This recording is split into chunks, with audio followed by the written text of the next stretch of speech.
From high above his mountaintop in Oklahoma, Watchman Larry Taylor brings you The Edge Portal, produced by Dorothy Crothers. The data. The Creator, He's bound by no such rule as time. He's at the beginning, at the end, and in the middle, all the way through, all the time. You want answers? You want answers! I want the truth! You can't handle the truth! Data? Son, we live in a world that has walls, and those walls have to be guarded. Who's gonna do it? You! Very simple. Stand opposed. No one would have believed in the early years of the 21st century that our world was being watched by intelligence greater than our own. They observed. Data trails. But as men busy themselves about their various concerns, they observed. The Creator. The Bible says there comes to be a time when time is no more. I tell you what, A human given directions by the Holy Spirit. This great stuff. Very simple. Very simple. Very simple. Good evening, everyone. Welcome to the Edge Portal. Tonight we have a great show. Larry's going to be interviewing L.A. Marzulli.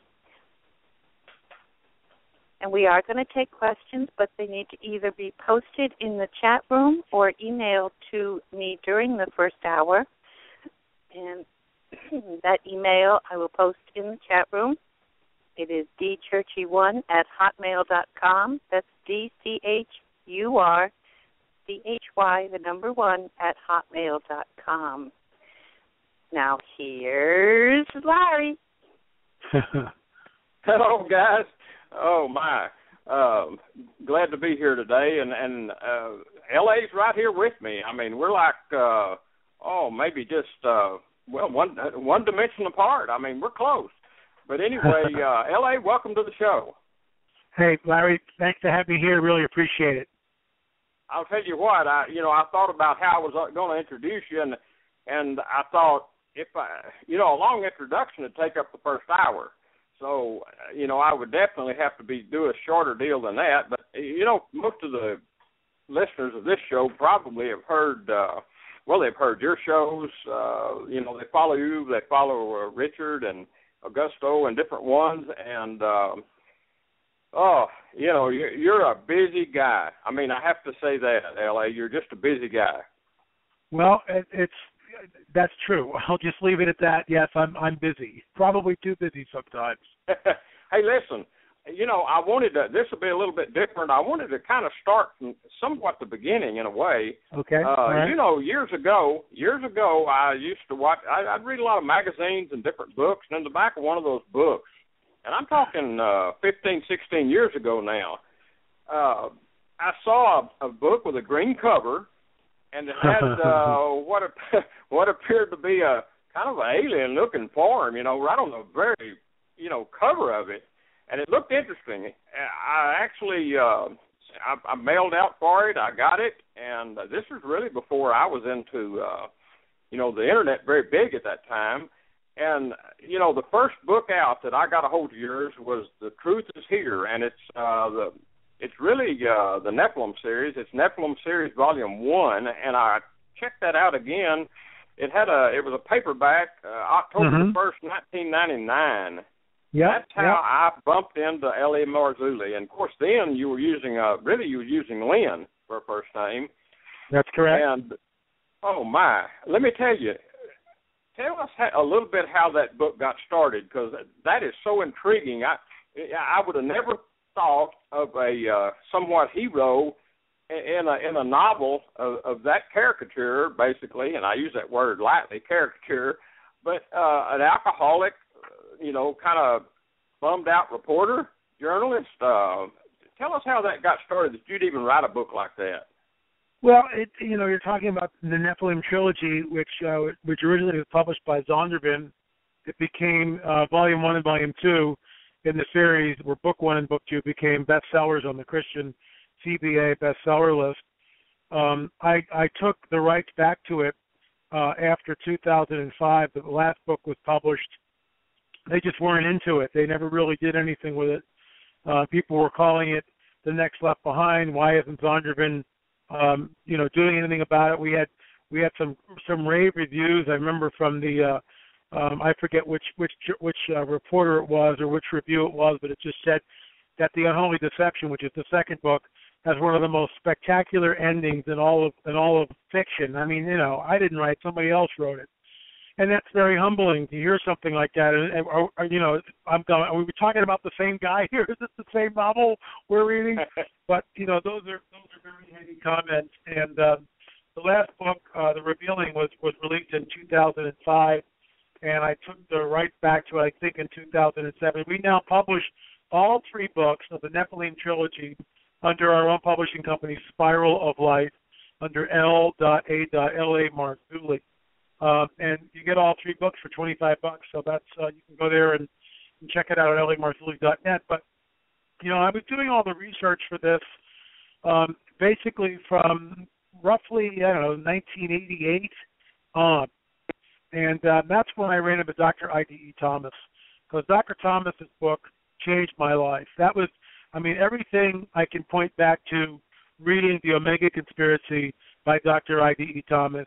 If not for that book, I guess God would have done something else. But that book literally changed my life, because when I picked it up, I think I read it in 1 or 2 sittings, and then I reread it again and started looking at all of Dr. Thomas's bibliography and reference material, and then I began to get those books, specifically the Book of Enoch. And it was a real eye-opener, and as Providence would have it, Dr. Thomas lived a stone's throw from me. I'm in the Santa Monica Mountains north of Los Angeles, and Dr. Thomas was in Century City. And so, I called him and we met. I think he was also provost at the Pacific International University. That's where I received my honorary doctorate from Dr. I.D.E. Thomas. And I first met him in Pasadena, where the university was at the time. And I took him to lunch, and we chatted and talked, and he autographed his book. And for me, those were the beginnings of, when I say mentor, a loose mentoring ship. When I would get stuck, I would call Dr. Thomas, and we began to have this relationship, and I would see him or take him out to lunch, and one thing led to another, and really kind of never let it go. And of course, when Zondervan published the first book, which was really just unbelievable how all that happened. Of course, I gave one to Dr. Thomas, and The Revealing is actually dedicated to Dr. I.D.E. Thomas, the last book in the trilogy. So this was all 88, 89, somewhere in that 1990s, somewhere in that window. And for the next 10 years, I researched before I got the contract with Zondervan. And I remember when I got the contract with Zondervan, I immediately went to Barnes & Noble. Remember, this is like 98, so the Internet's there, but it's not like it is today. There is no Amazon, I don't believe, in 1998. Or if it is, it's just fledgling, just starting out, and it's not making a profit and all this other stuff. And who wants to go to Amazon when you can just go to Barnes & Noble? So I tried it out at Barnes & Noble, and I was going to load up on more material, and I just felt the Lord tap me on the shoulder and just say, you've read enough, you have enough material, sit down and write the book. And Zondervan hired me on, and again, this is thanks to Bill Myers, who has written, 129 books, whatever, just something ridiculous number like that. So Bill Myers was the one that sort of pulled some strings, in the sense that Zondervan immediately rejected it when I sent it to them. And so Bill said, you should take another look at this. So I wrote another letter to the head acquisitions editor at that time, Dave Lambert, and Lambert went for it. And as far as I know, from what I've been told, it's very rare an unpublished author gets picked up for 3 chapters in an outline. And that's what I got signed for. Again, this is all providential. I mean, I could pat myself on the back and blah, blah, blah, but this is just the hand of the Lord moving me into position of where he wants me to be. That's what it is. So I cast any success I have, I cast that success crown before the throne and give glory where it is, because, where did the mind and to do it, and the impetus to do it, the drive to do it, all comes from the throne room. And I just thank the Lord, for the ability to do it. And so we published Nephilim, the first book, and that became a bestseller. And then we did number 2 and number 3. it continues to sell. We sell a lot of them. They come, especially at conferences. People can see how large the book is, and they're just kind of overwhelmed with that. It's like 900 pages or something, I think, and all 3 books are in there. So that's how that's how it all happened. And the thing, I used to go by Lynn Anthony Marzulli. That's my name, but the whole Lynn thing is always the boy named Sue. And unless you grow up with that, you have no idea what I'm talking about.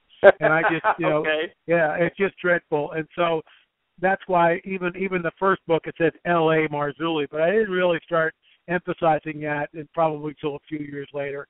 And I go by L.A., and most people know me by L.A., and my wife calls me L.A. So, the days of the boy named Sue thing are over, and, when I'm at conferences, people always ask me, what does L.A. stand for? And I'll just look at them with a very serious face and say, Linoleum Artwork.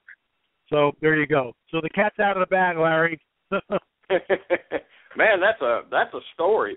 And so really, the book by I.D.E. Thomas, and I've got his book. Now my copy's not.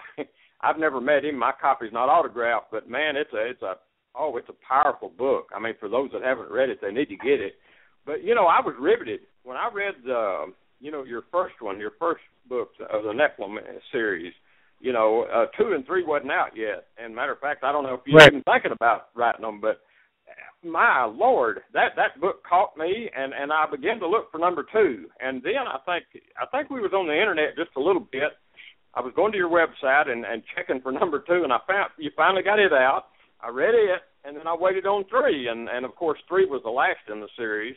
And that whole trilogy, I really, if people haven't read the trilogy of those books all in one, they need to get it and really read it, because it's got a lot of clues, and I use that word loosely, clues, within it of a lot of the research that you did, and it's powerful. It's a powerful series. And so really, L.A., I.D.E. Thomas's work kind of launched you, or was a launch pad to blast you off into a very bizarre search for the truth, and all those strange places that you've gone.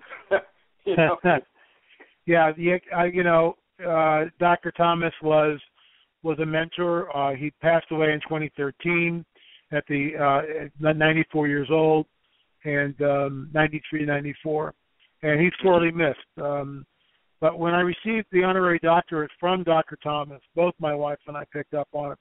The ceremony is I'm standing before him, and he's telling everybody about why I'm receiving this award. And then there's like a mantle. It's just like a robe of different colors, which he then put over me. And when he did that, it was like we knew, both my wife and I, it was like Elijah giving the mantle to Elisha. I mean, that's what it was like. After that, calling him up. And now this is, he's starting to get in his darty here. He's showing early signs of Alzheimer's at this point. And that's what he passed from. And I remember sitting across from him asking him a question, and he just looked at me and sort of sighed and just said, "Well, that's what you do now. You know more about that than I do." Now I was just taken aback by that. You know more about that than I do. So it was a passing of the torch, as it were. And Dr. Thomas, he's responsible for what I'm doing, today. I mean, that's why I'm here, and I owe him a debt. Wow, that gave me cold chills, L.A., when you said that he put that mantle on and what it really meant, and it was almost like a transition of a ministry to continue on with someone else that was chosen. Oh man, that's powerful. That's absolutely powerful. And the search where you went and the things that you began to look into. I mean, one of the Watchers series, and I can't remember which one it was. Maybe it was 7 or maybe 8 there, right at 8 at the last, where Roger Lear passed away. That's another one that I really, I was shocked when Richard told me he was gone. Yeah. That was just a real blow to both Richard and myself. Obviously, Dr. Roger Lear's family and the UFO community at large. I mean, he was an amazing man, and he's sorely missed. Dr. Lear was in all 8 of our Watchers series. We dedicated the last of the series to him in Watchers 8, and he was like everybody's favorite uncle, and both Rick and I really miss him. Oh, I'll tell you what, he was top of the line in the research, and really almost outstanding, because there wasn't anybody else hardly researching implants. I mean, there wasn't anybody else had the guts to talk about implants particularly. But Richard did a lot of that work. He had a lot. He had found out things that just really kind of chilled your blood. Like implants begin to mark and change. After they're out sometimes. And matter of fact, they can move while they're still in somebody, where you can locate them and get them out, and you have to search for them. And that. Oh man, I mean, we're talking about crazy stuff, but it's really right. It's I know that you wrote the Nephilim series as fiction, but it isn't all fiction. Well, it's based on years and years of research, and that was the medium that the Lord chose to get the book out. And then I switched over to nonfiction, and since then I've written 6 nonfiction work. I'm working on number 9, Tech? Yeah, is it 10? Yeah, number 9 in the chain, and 10 back in the pipeline after that. So, we're just the new book is called Days of Chaos, and that's the one we're working on right now, and that'll be out probably right around September sometime, and we're excited about it, and we'll see where it goes. Yeah, well, I'll tell people that don't know, if of course, any sites, or especially Amazon.com, and research or search out L.A. Marzulli, and you come up with everything. But two of the things that are really interesting is the books that you wrote on the Trail of the Nephilim, and 1 and 2, and especially 2, the new archeological research. For when it says full color photographs, you're not kidding. I mean, that book's worth what you get just to get the photographs if you didn't even write a word in it, Number 2 is actually the whole series is a sleeper book. I think if people saw what was inside them, and I know when I appeared on Sid Roth, I don't know, they sold 12,000 copies of that book. On the Sid Roth did on the Trail 1. For whatever reason, they didn't go with On the Trail 2. I don't understand that. So it's a sleeper book in the sense that there was so much information in On the Trail 1 and On the Trail 2. And again, look, it's one thing to do research, and I understand all that.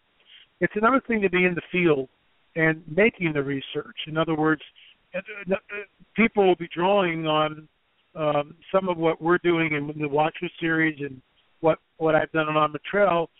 People will be drawing from it because we're making the research. I mean, it's look, when was the last time people unwrapped a 2,000-year-old mummy head that was an infant? Well, not an infant, but a toddler under 2 years old. I mean, that's incredible. We had Joe Taylor there from Mount Blanco Museum. Eric Junkins was our archaeologist. Chase Klosky was our forensic field expert, and she did just an incredible job, Larry, setting us all up. And what we saw there was astounding. And Senior Juan Barak's Museum, Brian Forrester, was there, and all of us are, looking at this thing, and we're just taken aback by what we see. It had, first of all, the skull was greatly elongated, and it had strawberry blonde hair. Now, we have not been able to do anything forensics with it. No DNA testing, no hair samples, because we need permits to get all that stuff out of the country. So we want to do it. We've got the funds to do it. We're waiting on the Peruvian government, and it's been over a year now. It's been more like 14, 16 months trying to get basically the paperwork done and everything lined up. They only meet, I think, they meet once a quarter. They meet 4 times a year. So it's with that in mind, it's not like you could just go and get the permit done, in a week or something. And things drag on very, very slowly there. So much so that it's very, very frustrating. Meantime, we're on an open archaeological dig.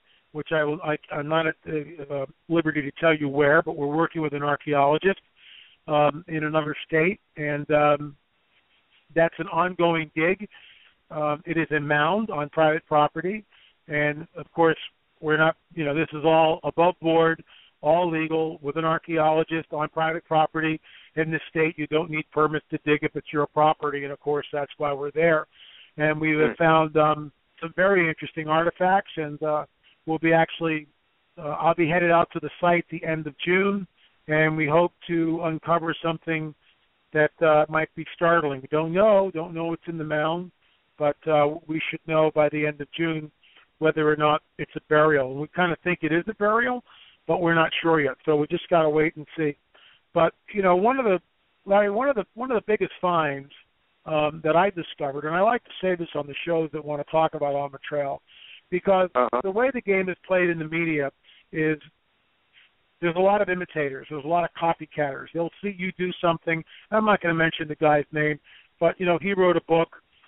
Basically, all he did is go on the internet and just paste and copy stuff from the internet, and that's his book about giants. And I'm not talking about Steve Quayle, somebody else. Oh my! But that's, right. Yeah, that's who I'm, and that's what he did. And that book is all over the place. And God bless him. I wish you well. It's another thing when you're actually in the archives, Larry, and you're on the trail and you're looking for stuff, and that's what I do. And not all the time, but as much as I possibly can. That's why I'm going to Ohio. The end of June. Oops, I just gave the state away. But I'm going to Ohio at the end of June on this one archaeological site. I'll be there for 3 or 4 days, and I got wind of a cache of records that was uncovered at the Catalina Museum on Catalina Island, right off the coast of California. The Catalina Island is part of the Channel Islands, which run from Santa Barbara down to San Diego. And there's a museum on the Catalina Island called the Catalina Island Museum. And they uncovered this cache of records. John Borgina, actually, the curator, the ex-curator of the museum, discovered it. And I was allowed to go and view the archives for a $1,000 donation. That's how the game is played. Now, if you're a tenured archaeologist, usually they'll let you in the museum. If you're not, money talks, nobody walks. The information everywhere, Larry, is controlled. Everything is controlled. Everything is. I'm blown away by how much all the information is controlled. Who can see what? Well, we can't tell you where this artifact was discovered. On and on and on it goes. Anyway, I discovered what has become sort of a groundbreaking photograph, and it shows Ralph Glidden standing in an openly excavated grave, and in front of him is a very large skeleton in situ. Now, that skeleton was examined by 3 different researchers, all looking at the same picture, no collusion between any of them, but they had computer programs, and they were able to digitize the photograph, and they all determined that the photograph was not photoshopped in any way. It was, in fact, a photograph of the original, which is what I did. I photographed the original, and I've got my photograph in my computers and stuff. So they all 3 researchers put that photograph under 9 feet. That's groundbreaking. Wow. So I was on the History Channel's In Search of the Lost Giants with the Vieira brothers, and the way that came down was Vieira found out that I was out on Catalina and emailed me and said, "Did you find anything?" And I said, "Yeah, I hit pay dirt." And he said, "Well, can you just give me something?" And like a fool, I sent him the Ralph Glidden picture. And see, unbeknownst to me at the time, the Vieira brothers had a contract with a production company. And so they flew the Vieira brothers out to Catalina and made it appear that the Vieiras had discovered the photograph. Now, look, I like Jim and his brother, okay? There's no, I'm not angry, I'm not ticked off, I'm not bitter. But even in the show, even when they had me on the show in the season finale, they still made it look like the Vieira brothers discovered the photograph. And they brought me on because I did the analysis. When, the only reason why they knew about it is because I gave him the photograph. Now, I didn't tell him, I certainly wasn't about to give him the analysis. The only way they were going to get that is to have me on the show, and, of course, they had me on the show. And isn't it interesting how some of the skeptics, and I won't mention their name and give them credit, there's this one guy in particular who probably sits in his mother's basement and just writes hit pieces on anyone who believes in the supernatural, and that's fine. He can do whatever he wants to do. But he's very quiet when it comes to the Ralph Glidden stuff. Now, he can tell he could just make stuff up, which is what he does, by the way. He just makes things up to disparage those who are actually in the field trying to do something. So why should we believe this one guy just because he decides to write it and tell you that this is the truth when it's not the truth? The truth is L.A. Marzulli flew out to Catalina, spent 10 hours combing over every article, every artifact in the Ralph Gooden cache, and then had the photograph analyzed. And all of that is on the Trail of a Nephilim volume. Groundbreaking information. It shows that something is going on which is outside of a Darwinian paradigm, which does not jibe with the Beringian land model where everybody came over here, the Native Americans at the end of the last ice age. In fact, what it does do is it points back to the Native American oral tradition as being the correct one, and further than that, it points back to the supernatural, specifically the biblical narrative of a Nephilim, and the idea that the Nephilim fled the Levant, fled the Promised Land, when Joshua and Caleb went into and conquered those Nephilim tribes that were there. That's our hypothesis, and guess what, Larry? We're uncovering what we believe are the remains of the Nephilim. Now, we won't know until we get DNA testing. It'll be interesting to see if the DNA testing points back to a haplogroup in the Middle East. That will be telling.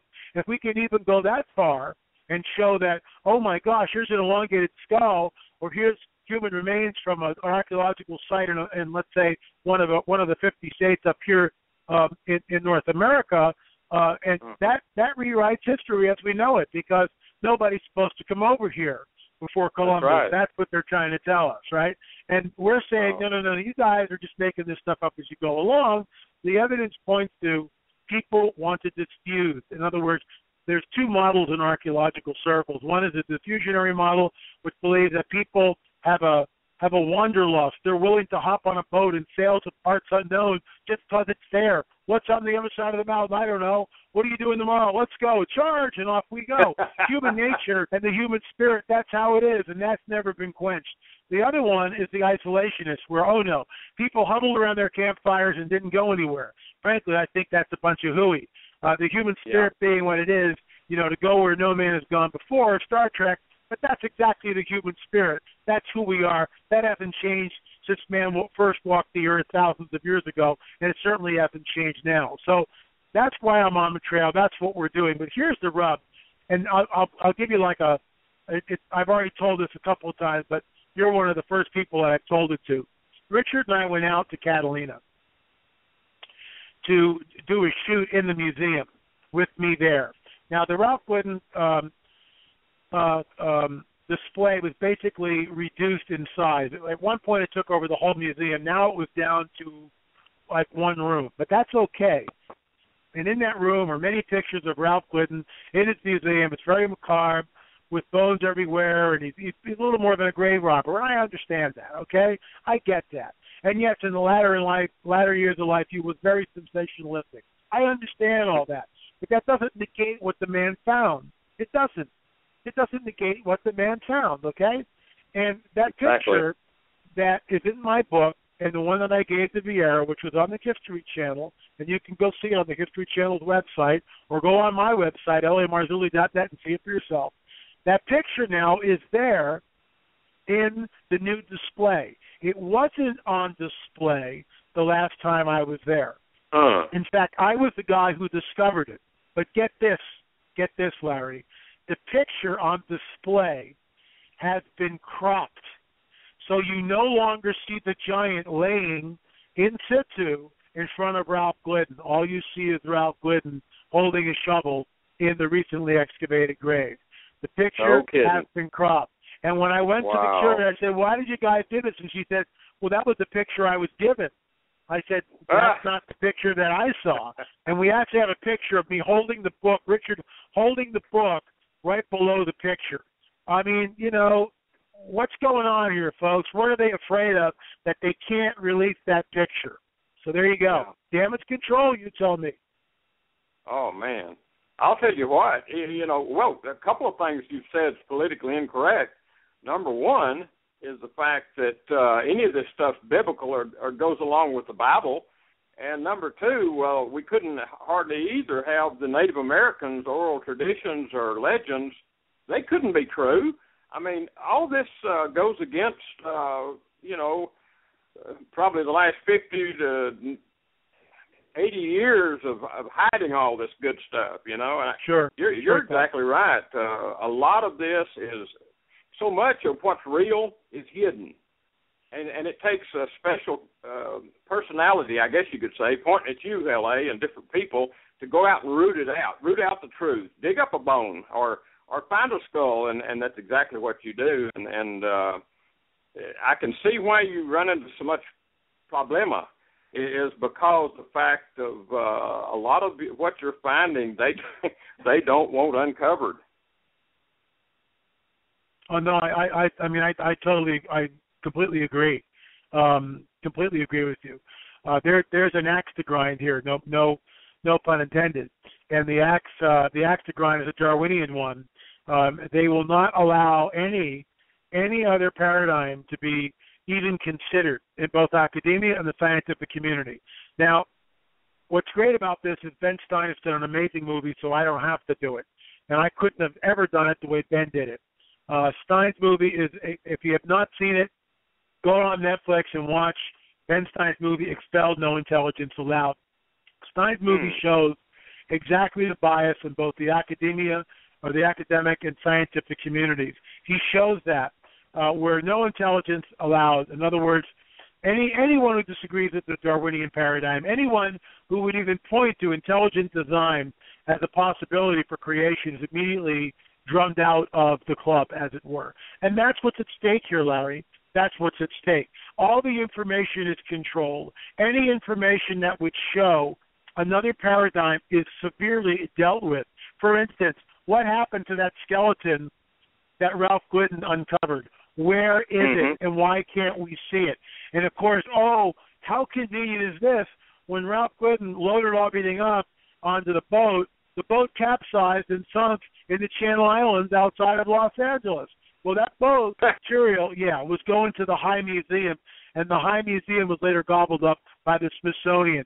What a bunch of hooey that is. 1 and 1 equals 3. There you go. Exactly. Well, it's the same thing pretty much, L.A., with, I really watched the Watchers DVD that you did because it interested me personally because, I was born in Texas, and I really know pretty much where Rockwall is, and all the rock wall, as you would call it, that was covered up by freeway and hidden and buildings built over it. And there again, there's another site you went to. You did find some walls, but a lot of it, my God, I cannot believe the total cover-up they've done over that specific area.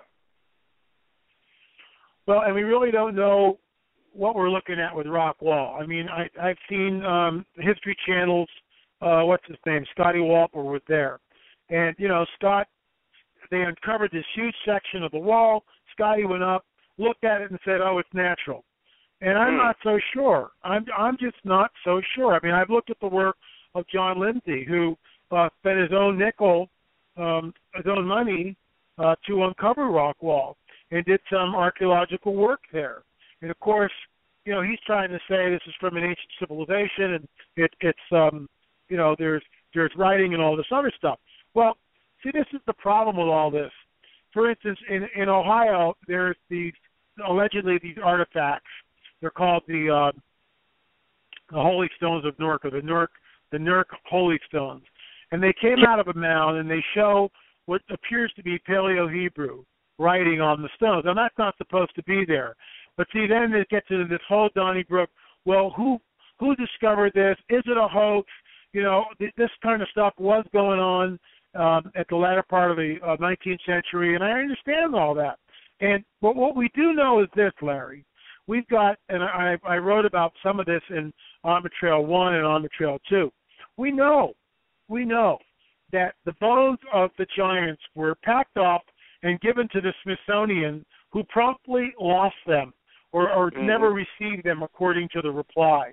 So this is why it's so important for us to find the remains. Now, what's interesting is this: it's a double indemnity club, because not only can you, not dig up any artifacts anywhere anymore, and unless you're an archaeologist, and you got to have permits. Unless you're in a state like Ohio, where you've got private property and it's your property, then you can do whatever you want.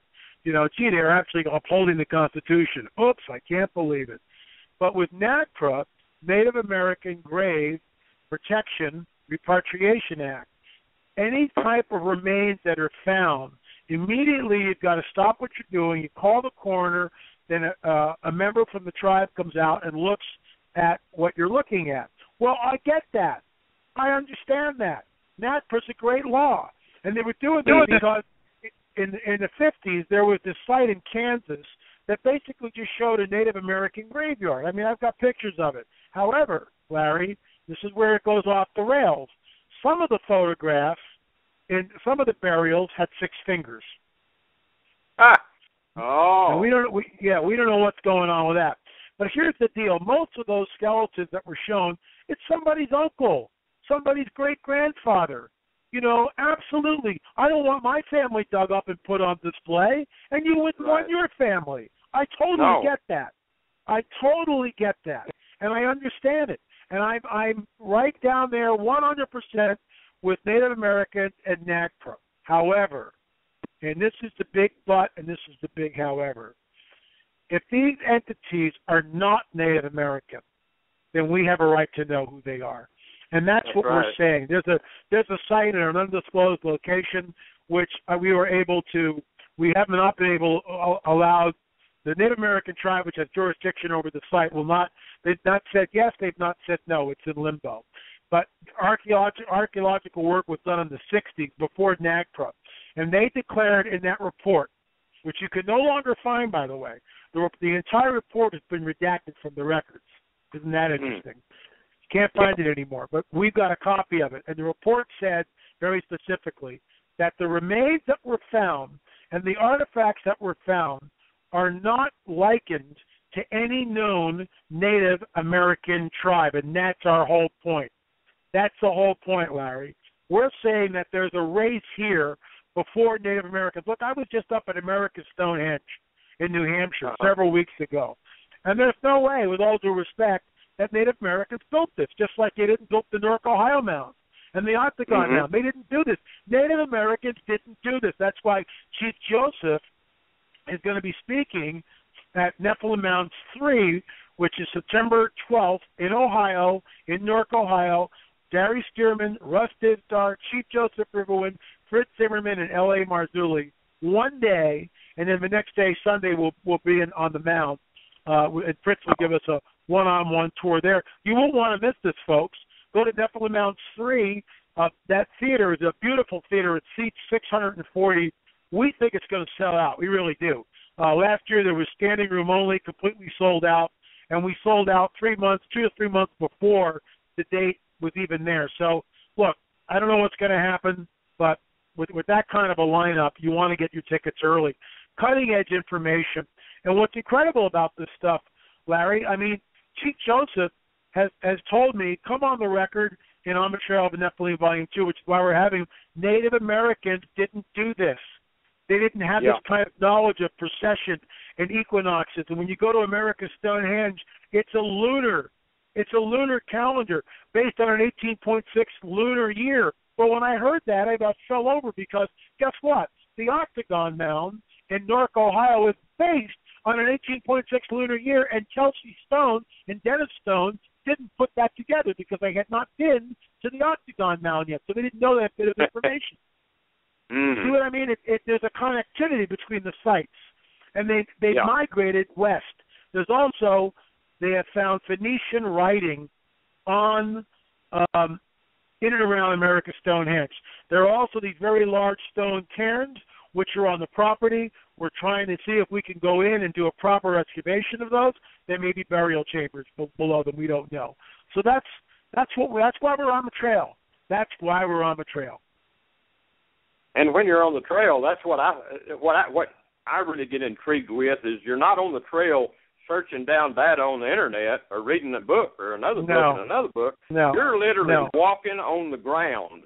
digging in the ground, moving rocks. And L.A., if I ever had a caricature, I'd like to draw one of you turning over a rock. There ain't no telling what you'll find. I mean, you found some good stuff. I appreciate that, Larry. Thank you. Appreciate that. Well, I do appreciate what you do. The work you do is hands-on. I mean, it's incredible. And when you were actually, of course, I saw the data, on the skull, the extended or elongated skull, as you call it, and I dare say it doesn't appear to be the human race at all.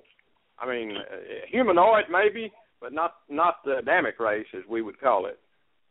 Well, and that's what that's why we're doing what we're doing. It's funny how some people are just so sure that, don't worry about it. Everybody go back to sleep. All the skulls are the result of cradle headboarding. Says who? In 1842, and I show this thanks to Brian Forrester, in 1842, this debate was raging. This debate was raging because there was a certain segment of academia that said, oh, no, these are all cradle headboarding, blah, don't, go back to sleep, nothing to see here. And there were others that were going not so fast. Some of them were cradle headboarded, but not all of them.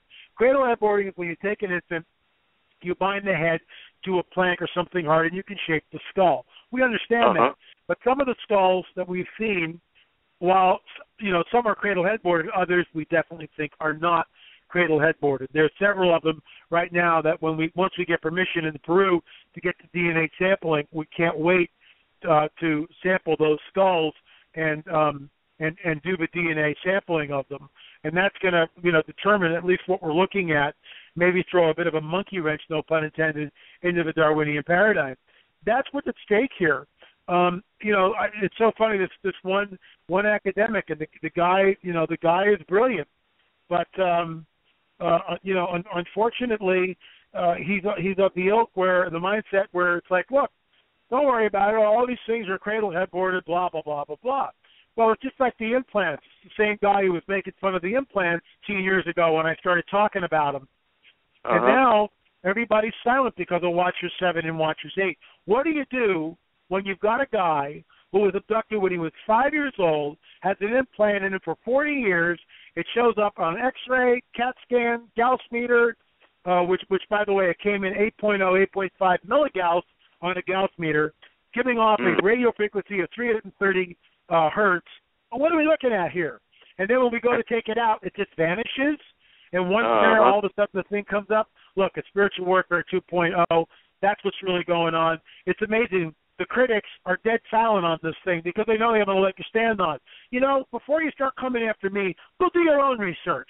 Go find someone who claims to be abducted, and then you go, take out the implant, and then let us know what your findings are. But of course, they don't do that. They just sit in their ivory towers and throw stones, which is fine. They can do that all they want. Meanwhile, the people, the folks, can see through the ruse. They can. And they understand that our research is, we're biased in the sense that we've got a biblical paradigm. We understand that. That's the paradigm that we embrace. That's the narrative that we're going to promulgate. We understand that. But the folks understand that the research is real and it's ongoing. And that's what they're excited about. And so people, I've been in some of these fights with these guys, the naysayers, telling, oh, we're just making this stuff up. And some of these guys, argue for us. They'll just say, hey, not so fast, man. I've got Marzulli and Shaw's stuff, and, they're actually out in the field. What have you done? Hey. All of a sudden, they're dead quiet. But they haven't done diddly squat. They haven't gone anywhere. They haven't done anything. They haven't talked to a man who's been abducted since he was 5 years old and lived with the horrors of it. I mean, come on. Go out and do your own thinking research. That's why the elongated skull thing, it's not over until the fat lady sings. And frankly, the fat lady's just getting warmed up here. And we think you got a good point. We think the DNA evidence is going to be telling. We really do. I agree with you. I think that's. Listen, let me swing another direction here for a second. I saw something today on your postings on your blog. Of course, I go to your blog every day, but you've got one that really is a mind blower. You said it's so basically social media Charlie challenge. Yeah. Give us a little insight into that, and the people listening, if you want to go to L.A. Marzulli's blog and look at that today, oh my, And you know, the photograph or the image that you've got up, it's frightening. It's frightening because of what's happening to the children, and you know, it's very demonic. Tell us about that if you got a moment for that. I will. You know, but the whole Charlie thing is basically a spin-off on the Ouija board, and the Ouija board got very popular at 2014 Christmas. It was the most sought after gift. They even made a pink Ouija board for girls, and you know, it's just amazing what's going on with that. And so this is sort of a spin-off, but it's the same deal. You know, Charlie, and they do their little incantation nonsense, and then they wait for the spirit to, you know, to move the pencils and all this. And it will. This is, you know, the churches are not now. Look, because this thing is an internet craze, and I know about it. Think of how many kids, 18 and younger, are already playing it. The pastors need to get up and talk about this on Sunday morning. The question is, will they? More than likely not. We'll have another little sermonette about nothing which is applicable to anything. This can go straight into Deuteronomy, and it can talk about the second heaven, and it can talk about why we are given a mandate from a loving, holy God not to deal with necromancy or familiar spirits or all this kind of stuff. And that's what these people are engaging in. They are engaging with a familiar spirit, and that's a demon, essentially. And that demonic entity will eventually try to kill them. That's what they do. We know from the Bible, the guidebook of the supernatural, that the fallen one comes to rob, kill, and destroy. That's his mission. That's what he does. He hates us. And why should we be surprised when we see this stuff starting to happen? So the pastors should understand that this needs to be addressed from a biblical perspective and addressed now. Not 6 months from now when it's old news. Now. Kids need to understand, or parents need to understand what their kids may be dabbling with. And the parents need to sit them down and show them from a biblical worldview why you don't do this. Because you are opening yourself up to the demonic. That's what the blog was about today. We've had over 7,000 hits already. Wow. Well, I'll tell you what, it reminded me of some real incidents that I've either encountered or had some situation where deliverance was needed, or et cetera. And it really kind of dovetails back into the abduction scenarios also. I mean, it actually does, and UFOs, and all this runs together. But, of course, what you said is exactly right. The churches need to be warned of this, and will they? Probably not. I mean, literally probably not. And that's the tragedy of it. It is. It's you know, well, but you know, thank God that you know I was not aware of this. I mean, I'm a dinosaur, and I can barely run a computer some days. But you know, like you said, the social media, the new, you know, and so many of the kids, they live this stuff daily. They don't even go outside to play anymore. L.A. A lot of people live inside these electronic toys, I call them, and this is so easy.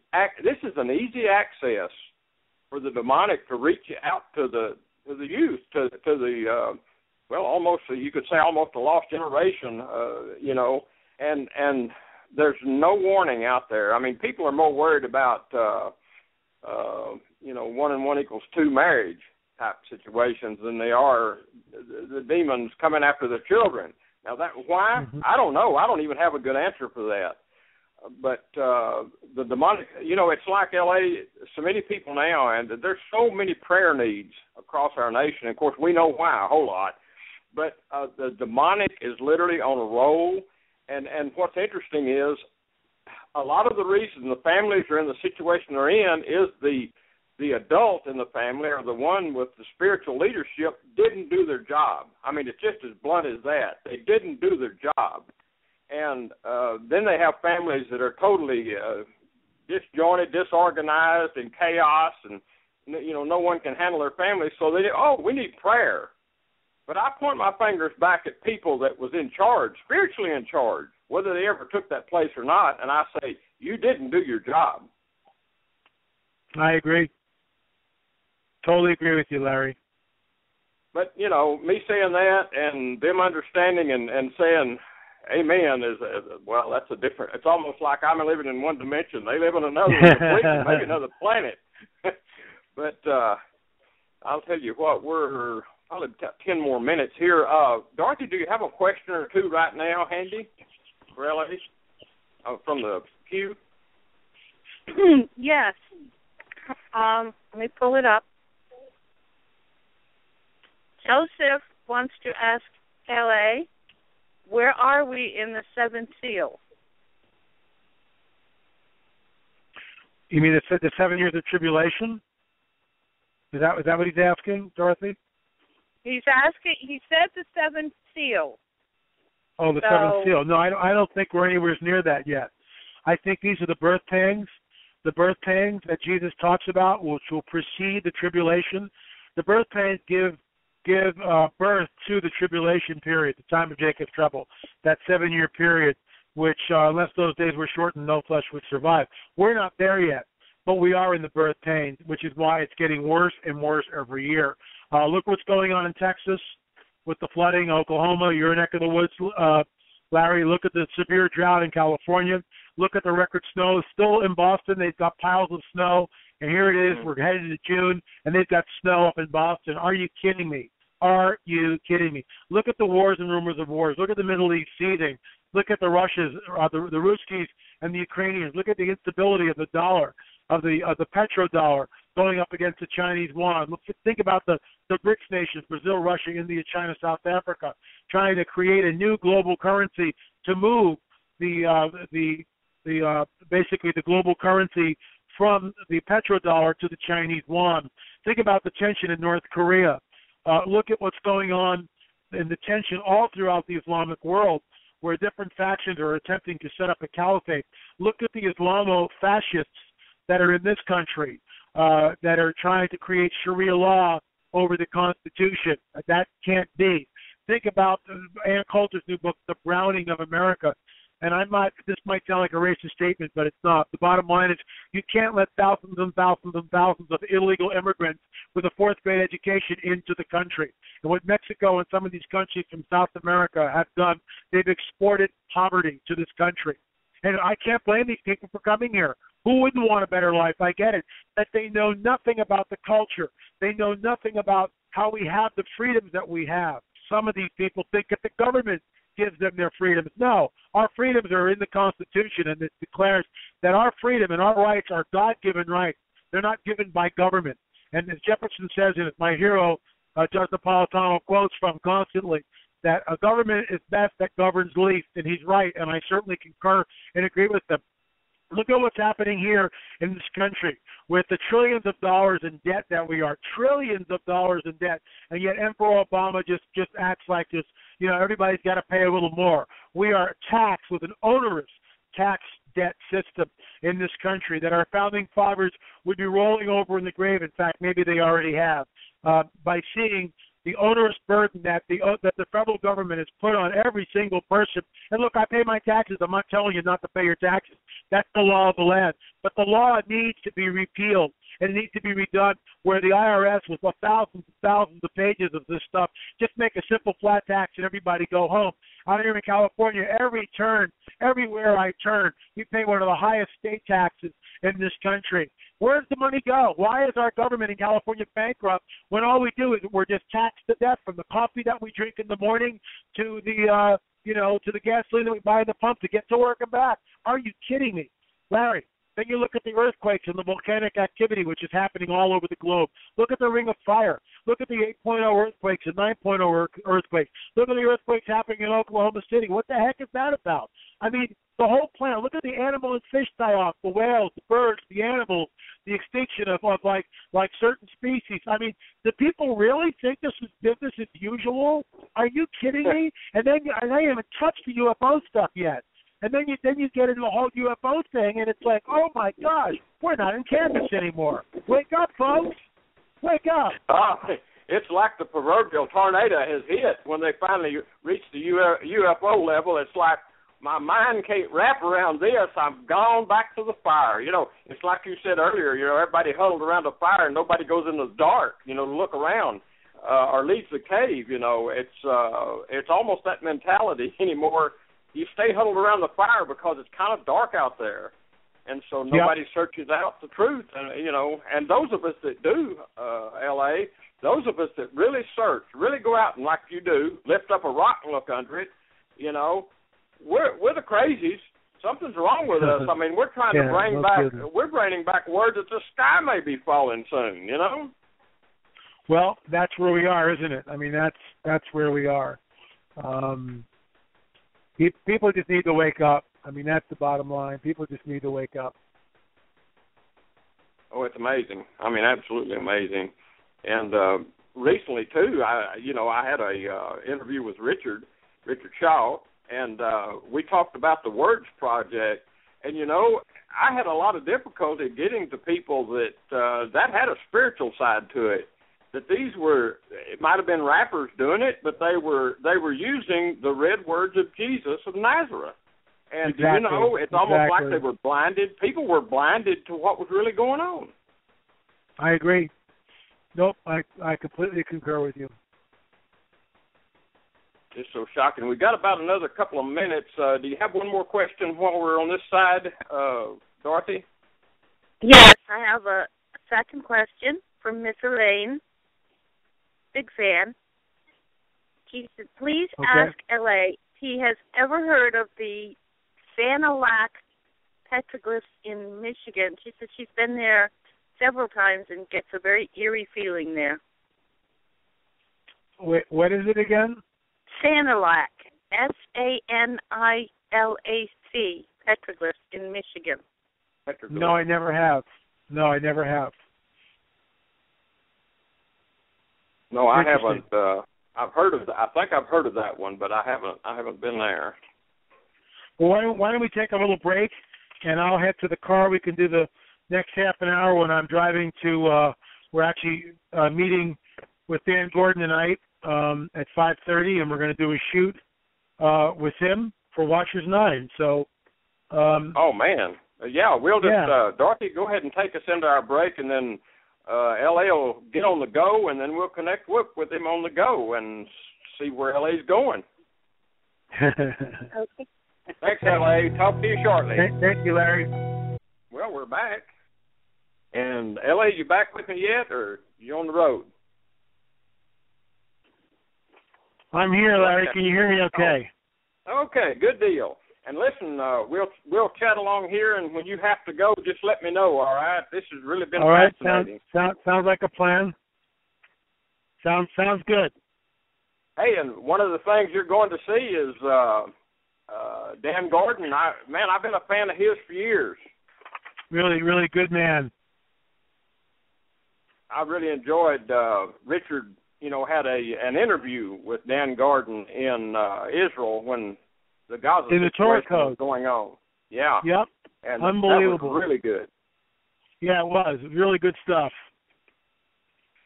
Hey, listen, while you're zooming down the road, tell us a little bit about what's going on with Israel, you think? Where are we?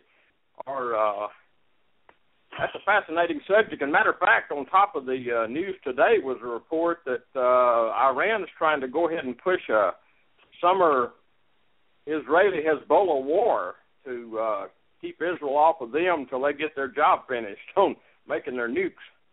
Well, you know, Larry, I blogged about this incessantly. I've been blogging for like 7-8 years now, and I would say maybe 100 articles on the Middle East war.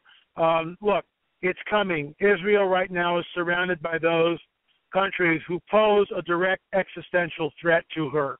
And the problem is that's never going to go away. Hezbollah and Hamas and Iran, the Muslim Brotherhood, Islamic Jihadi, they're never going to change their spots. Never. Not in a million years. What we're seeing is status quo. It's par for the course, whatever analogy you want to use. The object is death to Israel. That's what it is. The object lesson here is the imam, the fiery Egyptian imam, Safwat Hegazi, standing up and saying, "To Jerusalem we go, martyrs in the millions. Our capital of the United Arab Republic will be, or the United States of Arabia, not Republic, He goes, the United States of Arabia, Jerusalem. That's what he says. He's calling for Jerusalem to be the capital of the United Arab States. So, I mean, look, the writing is on the wall. When Netanyahu came over here and addressed a joint session of Congress, he told everybody exactly what was going on. He said, look, this is what's happening. This is a bad deal. Don't lift the sanctions. The Iranians have one goal, and that's to wipe Israel off the face of the map. The problem is, as many other pundits have stated, and I'll state so here, in my humble opinion, I believe that Obama is a Muslim. I believe he's a Sunni Muslim, or he could actually be a Shia Muslim. Let me back that up. I think Obama may actually be a Shia Muslim. I could be dead wrong on this, but I do think he's a Muslim. Other people have said the same thing. I believe the Saudi king, the Saudi money, or some Islamic money funded him and got him in. Now, that I realize people, oh, L.A., come on. And yet we've got John Kerry over there saying, Inshallah, as Allah wills it. Are you out of your mind? John Kerry, yeah. Secretary of State, saying, as Allah wills it? What country are you from, pal? I mean, give me a break. Give me a break. It's so far beyond the pale at this point. I'm almost speechless. And for me, that's really hard. But that's where we are, Larry. That's where we are. And Israel is surrounded by those who want to wipe her off the map. Just today, or yesterday rather, rocket fire in Israel. I'm sorry, this morning. This morning, rocket fire in Israel. Just this morning. So much land for peace, right, Larry? Israel gives the Gaza Strip back. The mortar fire starts, the rocket fire. The last skirmish with Gaza, 4,000 rockets were fired into Israel. 4,000 rockets. Now, what do we do with that? How would you like to live in New Jersey and have 4,000 rockets pour into you? Oh, I mean, man. that puts it in perspective, because Israel's about the size of New Jersey. Have 4,000 rockets flying into New Jersey. How do you think the New Jersey people would feel? The Jerseyites. What do you think they would do? They would call outrage. And yet, for some reason, it's okay for Hamas to fire the 4,000 missiles, but Israel is not allowed to fight back. Israel is not allowed to try to destroy the missile launchers. And what people don't realize is Hamas won the PR war, because they'll take the missile launchers and put them in hospitals and schools and in houses. They could care less. For them, the more people killed that they can film and show on TV, oh, look, the poor Palestinians. Baloney. It's just a bunch of hooey. Well, even some of the, they've done some investigations into some of the deaths of young Palestinian children, and they found out that the Palestinians killed them themselves and then paraded them through the streets as a victim of Israel. Right, I know that. It's amazing. I'm very familiar with that. That's what they do. That's what they do. It's all part of the PR game, and they're going to win it. And so far they are winning it. The rise of anti-Semitism, I've never seen it like this. Not in my lifetime. I've never seen this type of anti-Semitism rearing its ugly head, but it's everywhere. It's global. It's in this country. It's all through Europe. It's in France and Russia. I mean, it's everywhere. It's global. And there's a supernatural component to that, Larry, because the Jews are God's chosen people. The Messiah came from the line of David, and David was a Jew, and so was the Messiah. There's no way around that. You can tap dance around that all you want.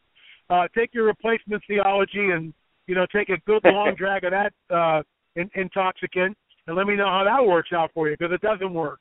And just like the Vatican, deliberately announcing their support for an independent Palestinian homeland on the anniversary of Israel's statehood. Are you kidding me?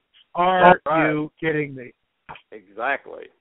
Yeah, I noted that, and matter of fact, I'm really wondering what the Pope is preparing to say in that speech in September that he's going to deliver here about the blood moon time, the tetrad. Yep. That's something really, really interesting. I hate to be a conspiracy theorist, but all conspiracies are not only just theories. A lot of times there's some truth in there. Well, look, I mean, people will say 9/11, oh, you're just a 9/11 truther, oh, you're just a conspiratologist. Well, ignorance and arrogance It's a very deadly combination. And many of those people who say things like that, when you retort and say, well, have you actually ever looked at Building 7? And they'll look at you, what's Building 7? Oh, so you haven't done any homework. You're just going to get down and jiggy with the official version without ever actually looking and understanding that 1,500 engineers and architects put their name on documents stating and calling for a official investigation into the events of 9/11 because it's not adding up. Buildings do not fall at free fall speed. It's a physical impossibility, Larry. And yet, this is the problem. So many people believe in the official version. They think they know everything about 9/11. That's ignorance.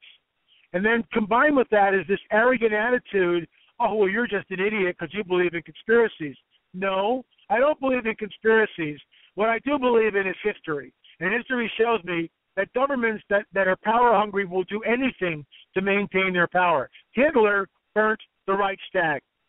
Bottom line, Hitler, TR, knew that the Japanese were coming to attack Pearl Harbor and did nothing because he needed an excuse to go into the war. The Gulf of Tonkin incident, which touched off the Vietnam War, has proven to be an absolute ruse. Don't tell me.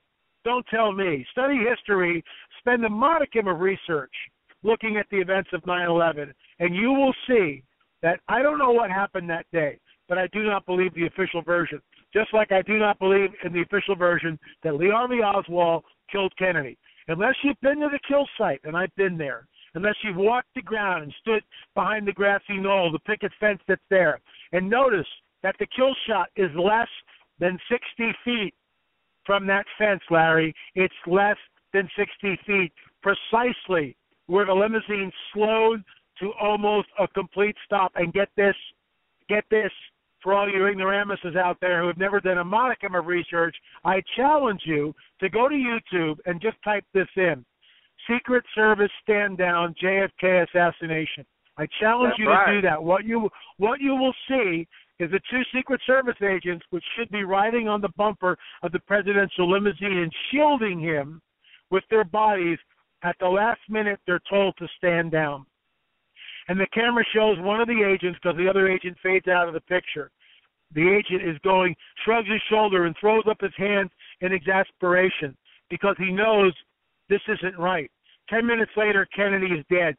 If those two Secret Service men had been riding on the back of JFK's bumper, that headshot never would have happened because those Secret Service guys in the action and shielded JFK with their body. That's what would have happened that day. And it didn't because they were told to stand down. Check it out, folks. Check it out. You look at the footage, and then you tell me what we're looking at. That's very true. Matter of fact, people that don't think there's a conspiracy ever going on in history, if they would read Psalm 2, that's a conspiracy against the people of God. Absolutely. You know, it's there. It's there in the Bible for people that don't believe it. You know, just go read Psalm 2. There's your conspiracy in progress throughout the years. It's been going on a long, long time. One. Yep, a Luciferian conspiracy. Exactly. Oh, man. Tell you what, L.A., you get into so many things, it's hard to put it all into 1 or 2 hours. But, listen, you know, I was going to ask you, too, I was fascinated so much, you know, back when you were in Peru and you found those really strange, massive rocks in that one location. Yes. They could not have, you know, they had to have been placed there by someone, and they had to have been set in place, and they're not squared, rectangular, or nothing. They're in a very unusual shape. Matter of fact, they look a little out of this world. Well, they certainly do. And what's funny about this, as Brian Forrester points out, the stones in Sacsayhuaman, and I'm presuming that's what you're talking about, very, very large megalithic, huge. Megalithic means huge. And this is very large stonework. Some of these megaliths weigh over 120. So this isn't like a little, 20, 30-pound stone which they can pick up and move and maneuver. They can't do that. Many of the stones are 20, 30, 50 tons. How did they move them from a quarry 2,000 feet lower than the Sacsayhuaman site and 40 to 50 miles away? And how did they cut andesite stone in the Neolithic era when all they've got is copper chisels? How do they do that? And, of course, when you point this out to archaeologists, they laugh nervously, and I get this kind of an answer. Well, the technology that was used has been lost to us. Oh, really? Isn't that convenient? In other words, we see, Larry, there's not a tool that's there on the site. Archaeologists to date have no clue how this was done. None. And the fact is, you can't move these stones. Could you do it with a bunch of Incas and log rollers? Oh, no. The Incas didn't have the wheel. So how is that done, Larry? And they have no explanation because, once again, in my opinion, it points back to the supernatural. There's a term which I have coined that's already now being imitated by other people. I call it fallen angel technology, Nephilim architecture. That's what I've come to call it. Fallen angel technology, Nephilim architecture. And that's what we're looking at in places like Sacsayhuaman, in places like Cusco, which is near Sacsayhuaman, certainly in the Sacred Valley, Ollantaytambo, places, even Teotihuacan. Why they're not megalithic structures, it begs the question, where did these ancient people constructing these sites like Teotihuacan in Mexico or Corral in Peru, which is the oldest city in the Americas and reminds me of Teotihuacan with both the pyramid of the sun and the moon, although we really don't know what they were called, all in alignment, the solar alignment, solstices, equinoxes. Where did these people come up with this stuff? And, of course, in my opinion, Larry, it's from the fallen angels. That's why I call it fallen angel technology, Nephilim architecture, and that's in the books. On the Trail of the Nephilim 1 and 2, LAMarzulli.net. I think you're right on the cue there. It reminds me so much of over in Egypt, where the pyramids are. We can't even build one today. I mean, people act like, somebody just built this with, a chisel and a hammer years and years ago and constructed them when we can't even build them with the technology we have today. And the weight is massive. And there again, of course, we've seen some reports, that, and it's shocking to a lot of people that possibly the pyramids are actually pre-flood, literally pre-flood. I think they're pre-flood. Yeah, I believe that they are pre-flood.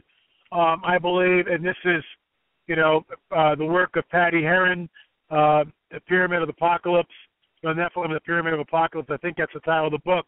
But, Patty believes, as I do, that this is the technology of the fallen one. This is fallen angel technology. That's what we're looking by Nephilim before the flood, and it was destroyed before the flood. It's not a burial tomb. With all due respect to Zawi Hawass, the Grand Poobah of Egyptian antiquities, they have an axe to grind that the Egyptian people made this. Sorry, Zawi, with all due respect, that pyramid was not made by Egyptians or any other human hand, in my opinion. Look. Just show me this, Zowie. Just show me this. How do we get the megalithic granite stones, which are over the King's Chamber, from Aswan, 500 miles away? How do we ship those down here? How did they do it? How did they quarry the granite with copper chisels?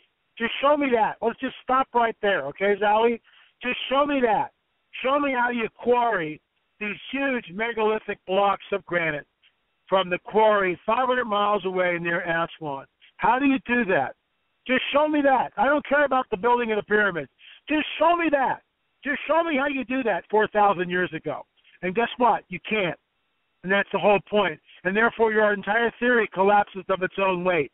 Because if you can't show me how these megalithic granite boulders, granite stones, which are as long as a railroad car, 2/3 of the height up the pyramid, how the heck was that possible? If you can't show me how that's done, how do you get those stones from the Nile to the site? And how do you get those stones from Aswan, 500 miles away, to the site? And how do you quarry those stones? You can't show me that. You can't. And you can't use these shoes, the technology's been lost to us. Nonsense. Archaeologists would have found something in the record which would have shown us how they did it. There's nothing there. There's nothing there. Well, what's interesting, too, is out of all the petroglyphs or the hieroglyphic writing that is in Egypt, none of it is building anything. Have you noticed? L.A.? None of it's building anything or constructing pyramids. Yeah, they've got a couple of glyphs that they can point to that show some construction, but it's not like it's not, certainly not the Great Pyramid in my opinion. And and the problem with this, the problem with all this, Larry, is you're going up against Egyptologists, and the reason why all this information is sacrosanct, that all this information guarded and heavily guarded, is because the alternative points back to the supernatural.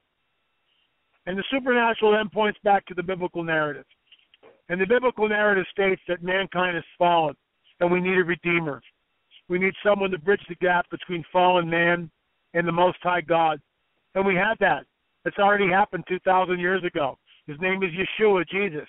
And he's the one that bridges the gap between God and man. He is the new Adam, the second Adam.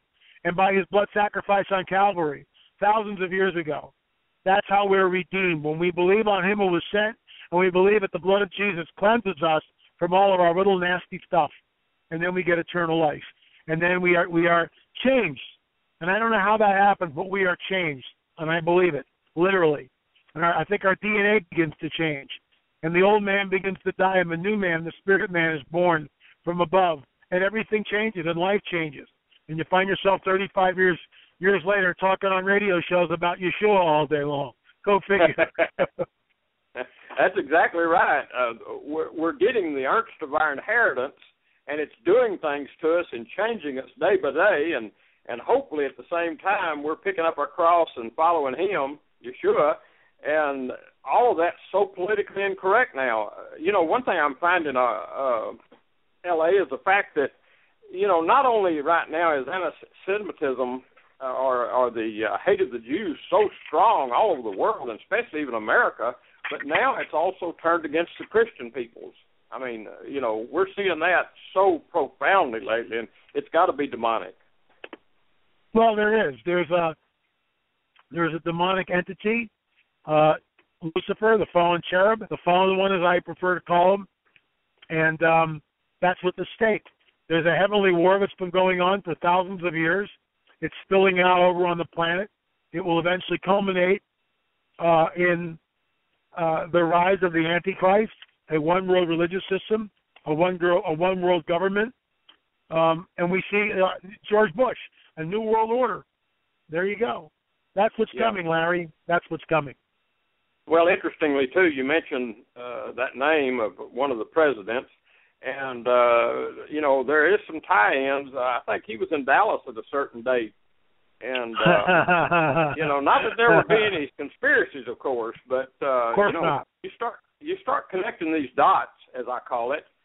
Well, I think you use that term, too, connecting these dots, so, it'll take you to some strange places, won't it? Yes, it will. Absolutely. But that's what being on the trail is, It's like, it's just like the Matrix movie, which I think is just incredible.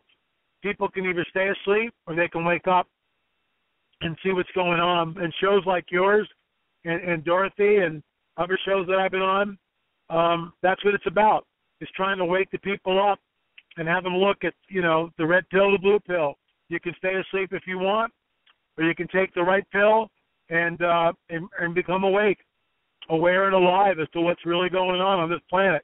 Because everything hinges back. Everything looks back to the supernatural.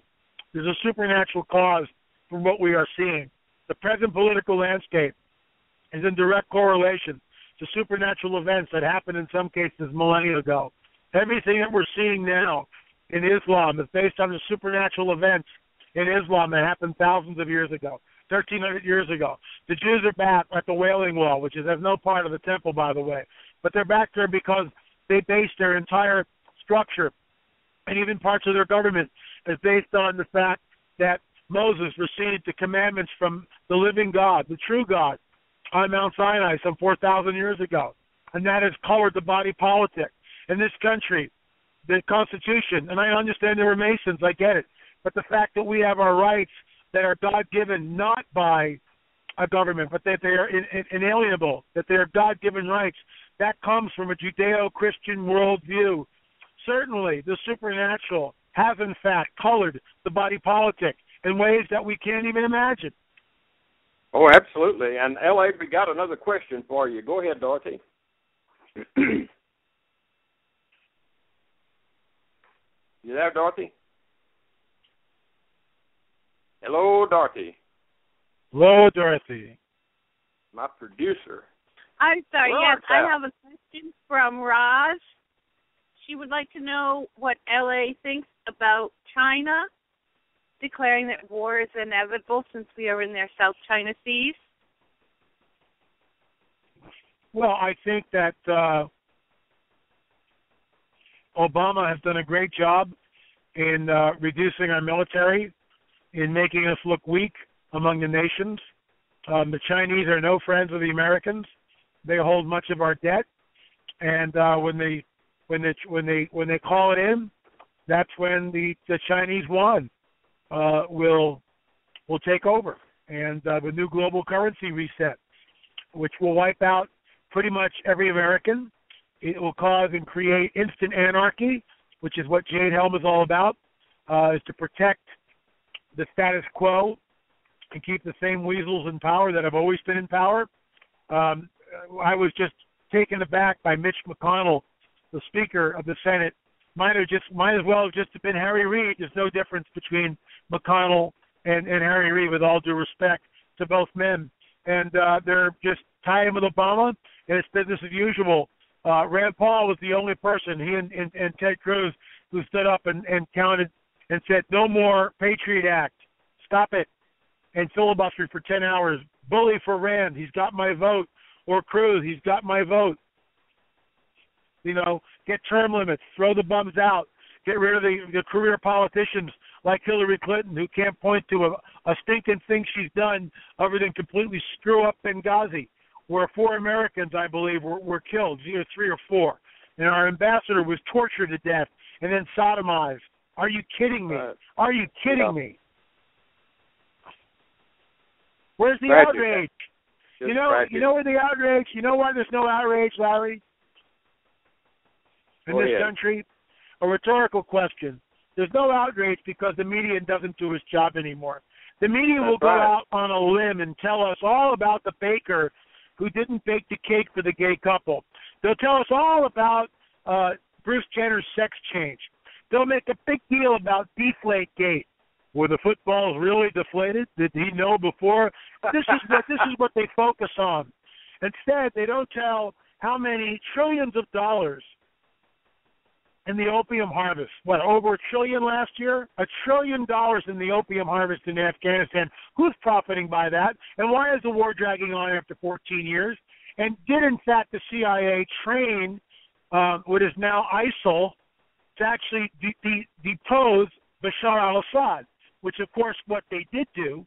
Rand Paul came out and said that today, which confirmed all of our suspicions, that ISIL was created in Jordan, something I've known about for almost a year.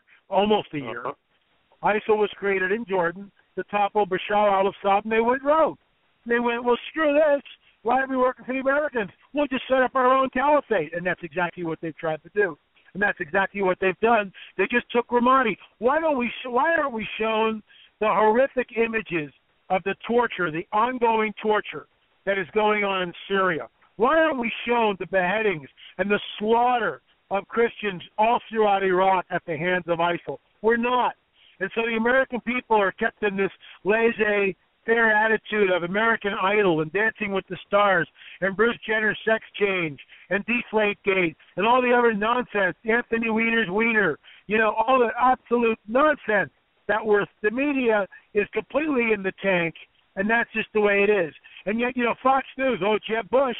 Fox News has run more stories about Jeb Bush than any other candidate so far. Oh, do you think they're going to vote for Jeb? Do you think they're pushing Jeb? Of course they are. I saw an interview with Rand Paul by Megyn Kelly. Megyn Kelly's a brilliant woman. Brilliant. Okay? She's a smart cookie. For 10 minutes, all the interviews centered on with Rand Paul, never about what he stands for, never about his fight for constitutionality, never about his filibuster in the Senate, about, flying drones and killing Americans without a trial, no habeas corpus. Never any about that. The only thing Megyn Kelly focused on was whether Rand Paul was sort of misogynistic to a few female reporters. That was it. That was the interview. That was it. That's not reporting. That's nonsense. That's nonsense. Well, she was following the script, L.A., and exactly. I'll tell you what, was.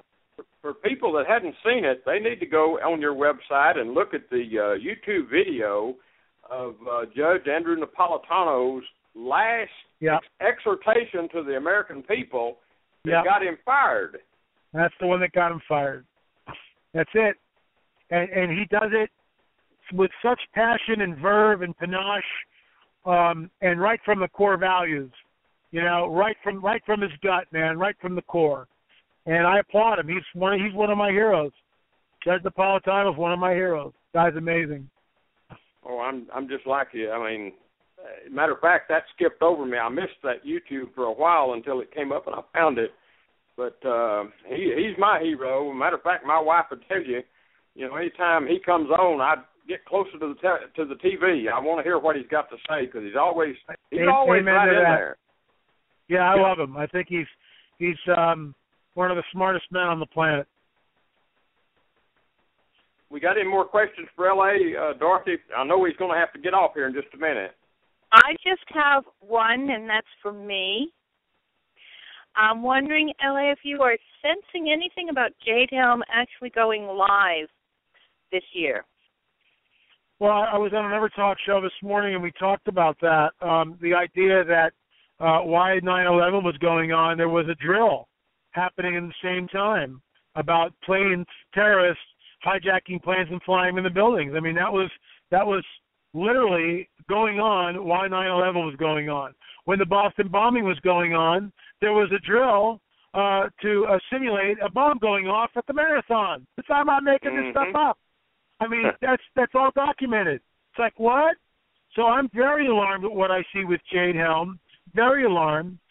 There was one congressman not too long ago, probably a year and a half, who I forget where he was from, but he just basically told his constituents, get out of the cities, because he knows it's coming. And he knows he's right, because when this thing hits the fan, Larry, the last place you want to be in is the city. Oh, yeah. It'll be total anarchy. So is Jade Helm in preparation for this? More than likely it is. More than likely it is. Something's coming. They all know what it is. It's orchestrated. As Chuck Missler would say, it's a managed agenda, and that's exactly what it is. It's a managed agenda. It doesn't matter who's, as Judge Napolitano says in that speech, it doesn't matter whether you vote Republican or Democrat. It doesn't matter at all. It doesn't matter whether it's George Bush or Obama. Remember Obama? We're going to bring our boys home from Afghanistan. No, you're not. We're going to close Guantanamo Bay. Yay! Obama gave me a cell phone. No, you're not. You're not going to do anything. You're going to just continue with the status quo, go on lots of golf outings, take exorbitant vacations, and watch your wife and her workout lift 35-pound weights over her head while she's laying on a bench. Larry, I'd have trouble doing that, and I work out twice a week, and I run 5 to 6 days a week. I'd have trouble doing that. Just saying. 35-pound weight, I can see a woman, maybe 5 or 10, 35 pounds, that's some serious stuff there. What are we looking at? Who is this person? We know nothing about Obama. We know nothing about him. Nothing at all. Nothing. Well, even if we did know something like a name Barry Soetoro or all these other names or identities or all of this stuff, it doesn't go anywhere. There's nobody to complain to because... No, the media's not doing their job. None of them are doing their job. Nobody in this country. Oh, well, some days are like that, aren't they? I don't know, man. Listen, my wife she was asking a question, said about an Avis antigen. I know, I don't know if you heard about it, L.A., but the Oklahoma Blood Institute or whatever and some federal groups was researching into a special antigen or something in the blood of the Native American peoples, and they were researching people's blood. You have any clues on that, what that's about? You'd have to give me more on that. I know there's been a lot of research on Rh-negative blood recently, but I have not had the time to go down that rabbit hole and do any type of investigation. So I really can't speak to that. Okay. I understand. Some people had said, we got some reports that some people thought they were looking for something that might go back to the Nephilim. Nephilim, yeah. That's why I figured you were going to go with it, but I haven't looked into it, so I really can't discuss it. Right, I agree with you. I agree. Well, listen, L.A., when you got to go, or are you around a little longer? Probably got another 5-10 minutes, maybe. Traffic is bumper to bumper on the 101. I'll let you know. I'll give you a heads up. So we've got another 5-10 minutes anyway. Well, I'll tell you what. Give us a little clue. Some of the researcher I don't want you to give anything away. Don't give away any secrets, but give us a clue of where you're going in some of your endeavors, if you can. Well, I'm working on this new book called Days of Chaos because the Lord actually redirected my steps and pulled me off of Alma Trail 3, even though the research there is ongoing, and put me back on Days of Chaos. That will come out in September. I'm excited about it because it talks about, the Matthew 24, wars and rumors of wars, famines, pestilence, earthquakes, diverse places, troublesome times. And we're in it. We're in it.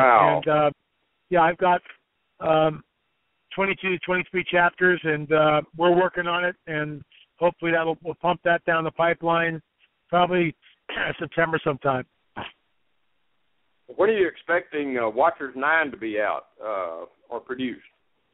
Well, it depends. I'm headed to do a shoot with Dan Gordon right now, and we've interviewed him several times for our Watchers series, and it's always good to talk to Dan. And if things go right, maybe by the end of July, Watchers 9 could be done. We don't know. We'll see. We're working on it. Okay. I'll tell you what, there is so much going on. I mean, isn't it interesting? You're talking about the days of chaos, L.A. Isn't it interesting that living somewhat in the days of chaos, I'm still doing a radio show, doing a blog, all kind of warnings out of Israel and different parts of the world on what's going on every day. I mean, I work hard as I can every day. And you're doing all the research and work you're doing. Richard's on his stuff, which entangles with your stuff, of course. But sure. Isn't it interesting, though, even in the, I guess you could say, limited chaos that we're in every day, we're still able to work. I mean, we've still got another day to work, it seems. Well, I mean, life is going on like this, and it's just like the same as it ever was kind of thing. It's another day on the 101 headed into Los Angeles, and it's bumper-to-bumper traffic. We're doing 20 miles an hour, and there's 6 lanes on this freeway. Thank you. There you go. I mean, everybody just thinks it's business as usual. And, I was going to blog about this, and I probably will at some point, but there's not many people, Larry, who are really looking at the signs. There are not many people that are interested in prophecy. There are not many people that are actually heeding and know the words of Yeshua. And I would posit that the vast majority of the 7 billion people on the planet, I would go even upwards of 6 billion, maybe 6.5 billion, maybe more than that. I mean, I would say less than 1% of the people on the planet know what's going on from a biblical perspective, from a biblical paradigm. I would say less than 1%. Yeah, I agree with you 100%. And listen, that's startling. you're looking at those billions, and the internet basically all over the whole entire world. And I don't know how many read your blog or follow you or whatever, or even ever. Of course, I know you've had to turn your replies off because trolls got in there, but. People like me and you and Augusto with his work that he does and goes around all over the world looking for stuff and his ministry. And do you know, it's infinitesimal. It's so small an amount of people out of that huge mass on the planet. You wonder, where did everybody go? You ever wonder that? Go? Where did everybody go? Right. Well, that's why we are where we are, Larry. That's why, people perish for lack of knowledge. And, where is the promise of his coming? For since the fathers fell asleep, all things continue just as they were. You know, they think it's all just, he's never coming back. It's been 2,000 years. Oh, it's just a bunch of nonsense, right? We know different. Exactly. We know different, and that's why it's kind of yeah. I was going to say that it's kind of interesting, and maybe that's why the Lord actually wrote Ecclesiastes to let humanity know that it's always the same thing under the sun. Nothing ever changes, and the human race never learns. That's it. That's it. Well, Larry, I'm just about here, so time to go. It's been great. I'd love to come back on your show sometime. And thanks for the interview. Thank you, Dorothy. Really appreciate both of your work, and we'll talk again soon.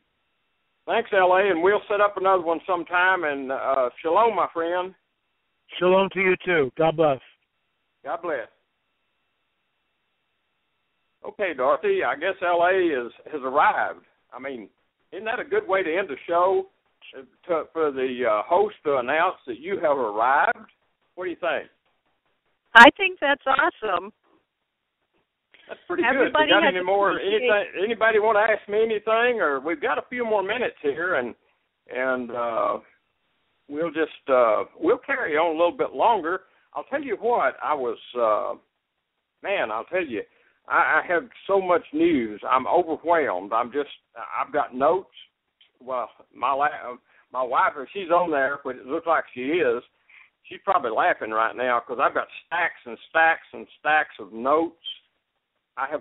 Dorothy, I've never seen as much activity in the world, kind of in the dark areas, it is romping on. I mean, literally, I cannot even keep up. Matter of fact, Dorothy, I can't even keep up with, following the earthquakes and the volcanoes. And I saw the other day on Space Weather that some of the volcano activity has literally circled the globe, and they're having really strange sunsets all around the world. You know, I've been wondering, with all these volcanoes going off, are we going to have a summer that was not like they had, I think it was in the 1900s, the early 1900s, where because of the amount of ash, the growing season was gone, they didn't get a lot of sunshine, and it was all because of a volcano. Exactly. And, I'll tell you what, this has been the most bizarre year. We're still at that. Of course, some of it's electromagnetic, if people get my clue. This massive storm system that regenerates every single day right over Oklahoma and Texas. People just sit there and watch it. It won't go east. It won't go north. It won't go back west. I mean, it sits there. And interestingly, I heard today from one of the meteorologists that said they have a very slight hurricane risk this year, maybe one. Can you believe that? Maybe one. And I think that it may be because all the activity that would really generate a hurricane is sitting over Oklahoma and Texas. It's trapped. It can't go anywhere. Oh, my God. But, I was looking at that. And by the way, Dorothy, I don't know if you saw the data yet. If you go to Dutch Sense very often, he has some really incredible stuff. But he recently has connected a lot of the activity on the West Coast, and that includes California, with dormant volcanoes that are now beginning to show signs of activity, and it's up and down the whole West Coast, actually. Well, that makes sense, because the Pacific Rim of Fire is just so active. There's like at least 2 volcanoes every day restarting that I've seen. And I know you keep a closer eye on it than I do, but the number of volcanoes is amazing. Exactly right. Yeah, it's 1 or 2 or new one every day, and also at the same time, now they're really predicting an incredible volcanic event is what I'm seeing down at Taupo, T-A-U-P-O, if people want to Google it. It's in New Zealand. It's a volcano there that years ago, that when Standeo, even before he came to the U.S. or came back to the U.S., he had went over and visited Taupo, and he said it is going to be an incredible explosion when that thing goes. and he even gave them signs he had actually a dream vision of Taupo and what happened just preceding the eruption of that massive, it's a super volcano, kind of reminds you of Yellowstone, and it's Taupo, if people want to read into that or go to Deo's site. I think he's still got stuff up in the archives on Taupo, but I've been hearing recently that there is activity and a lot of activity around that region. So, it's not just, it's just not, and even Yellowstone, there are warnings coming out all the time on Yellowstone and all of the massive movements of magma that they seem to be seeing underground that's moving around the planet. But, your question, Dorothy, that you said, of course, I'm not a scientist, so I can't say all that much about it, but I would have to say that we've got considerable amount of volcanic ash probably around the planet to some degree, and I don't know if it's more volcanic ash or more ash trails. That's not how you say it. Chemtrails, chemical trails. Chemtrails, yeah. Yeah, but between the chemtrails and the ash trails, something's causing this winter has been just unbelievable. I mean, seriously, I've got plants. Now, I love to grow plants. I plant pepper plants and tomatoes, and I know you do flowers and things and plants, and you love it too. But, mine are not even, they won't even grow at all. They will not grow. Of course, it's way too wet, but keep them out of the wet even. The cool temperatures we're having here is just phenomenally crazy. I mean, it's just, the plant thinks I've taken it to somewhere like Antarctica and ducked it down or something, But I'll tell you what, we're going to, and of course, Holly Dale for years has claimed and really screamed and railed about, we're not really prepared for all of a sudden loss of foodstuffs. We're not ready. No, of course, not. She finally got this, so she was just disgusted and overwhelmed, I think, because of the same thing that we suffer from sometimes, and that's just no response, particularly, to the work we do. And she stopped pretty much, and I really hate that because I really enjoyed the Deo. I'd love to go to the Deo page every day, maybe 2 or 3 times a day, and see what updates and all that. And she did phenomenal work. And but I do know you get tired, you get weary, and I miss that, especially Holly's work. And I love Stan's, but he's mostly on radio now. He's doing some research papers, I think, too. But, Holly, for a long time, has warned us that we're going to all of a sudden begin to suffer losses of food stuff. And I think we've entered that time. We're seeing that now. And I don't know. It's, like Augusto would say, better get your house in order.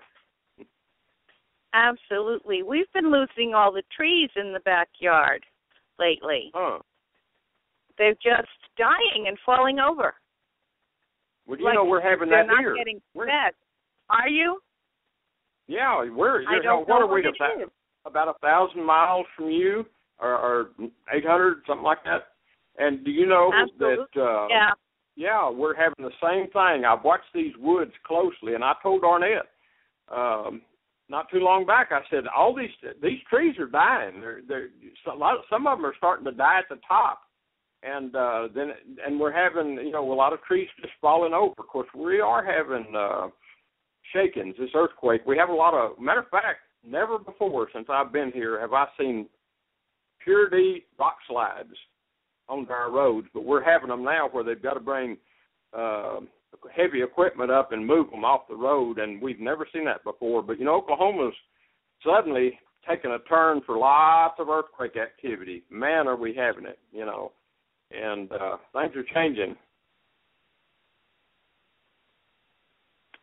Yeah, I just don't know. We haven't had earthquakes over here on the East Coast like you have had out there, and we don't even get that many chemtrails here.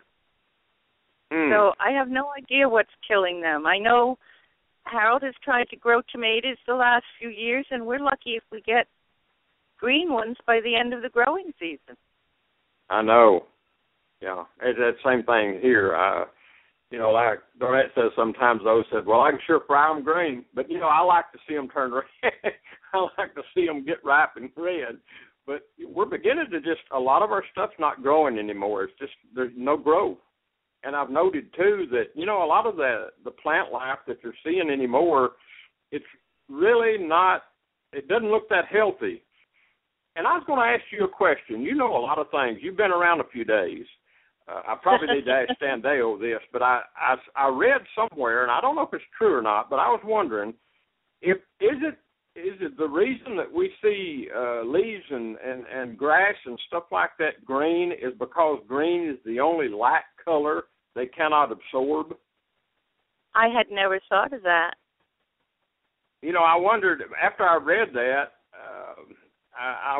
somebody had done some research, and they said that leaves and grass and all that is green because green is the only color that the plant cannot absorb, the color of light. And, I'm going to have to ask that to somebody that knows what they're talking about, because now it's a question. You know how a question bothers you? Well, it's bothering me, and I want to know the answer, and I don't know it. But I know that Standeo, I'm going to get him on another. I'm going to get him on another show. I thought it was the chlorophyll that made them green. The process. What's that process called? Photosynthesis? Yes, that's it. Well, I don't know. I don't know if the chlorophyll itself is green or inside the plant, and it's the chlorophyll, I guess, or the lifeblood of the plant. I don't know if that gives it the color, or seriously, the color green cannot be absorbed by the plant. Plants usually absorb light and utilize it. And I remember the last time I talked to Stans, it's been quite a while back, we talked about the sun, and he told me that even the sun was generating, not only was it changing frequencies, our own sun was changing frequencies, but also some of the colors it was producing was different, and he also talked about a changeover from one fuel to another, and a lot of changes in the solar system. And I'm going to have to get another show going and ask him some really pointed questions on those really weird things that I don't have the answers to. Yeah, I wonder how much of what's going on is a result of the incoming Planet X. I know a lot of people are talking about the noises, and if you look at the Colburn Bible, they say when Planet X was approaching, it sounded like a trumpet. Well, yeah, and I've recently seen some YouTubes of strange sounds and things that are being, they're being heard all over the world, and some of this has been going on for at least 2 years or more, and what's interesting to me, Dorothy, is the fact that, that's just the frequencies that the human, we're very limited. Our hearing, the human can only hear, we're limited in scope as far as frequencies of sound that we do hear. So I'm wondering, what are we not hearing? that could even be more frightening, Yeah, hadn't thought about that. I know Richard Grund has done some research on the effect of sound on matter. And very interesting stuff. You can actually, playing certain frequencies, you can actually have a thing of sand bring forth pictures. That's interesting. So frequency is important. And, the New Ages are always talking about changing our frequencies. And that is true. It's such an interesting topic.